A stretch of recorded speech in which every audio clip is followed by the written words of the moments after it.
I called my barber, said, can you get me in? They said, yeah, come this afternoon.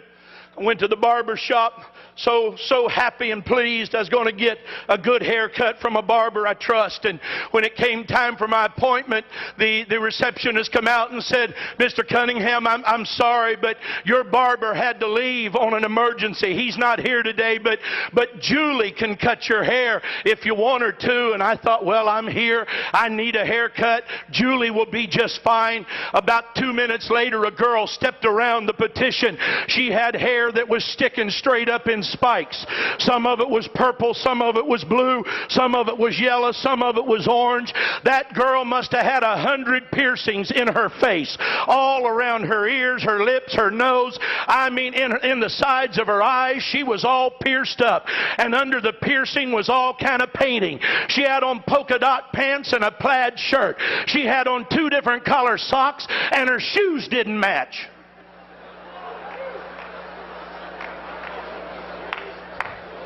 She said, I'm Julie. Are you Jack?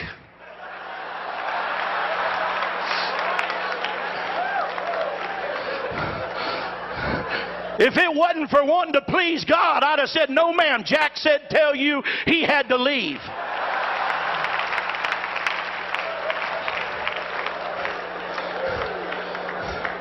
And I thought, well, I'll just endure it. And I went and sat down, and I did like I do too often. I thought I'll just go to sleep.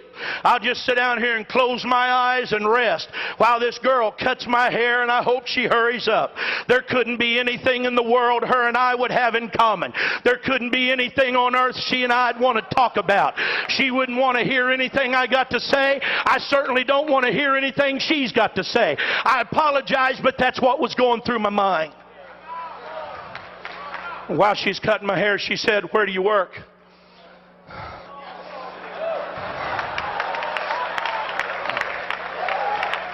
So, well, I work over here at the World Evangelism Center. Go to the end of I-70 and right where it butts into 270, that big building right there. And she said, oh yeah, I was there the other day.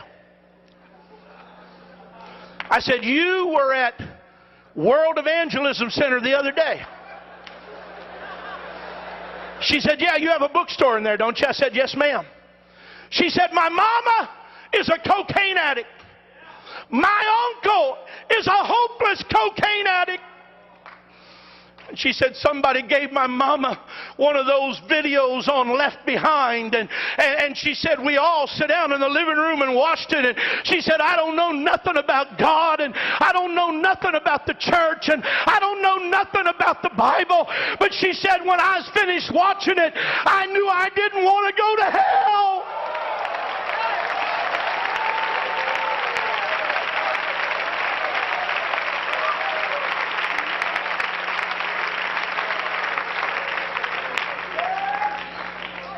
She said, I went to your bookstore and bought a Bible.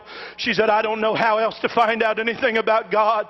She said, I just bought a Bible and I'm going to start reading it through. She said, I've had it 2 days now. I've already read. And she named some books that she had been reading from. But she said, I really don't understand anything about it. And when I looked in the mirror, tears are streaming down her face. The other people that are cutting hair have quit cutting hair.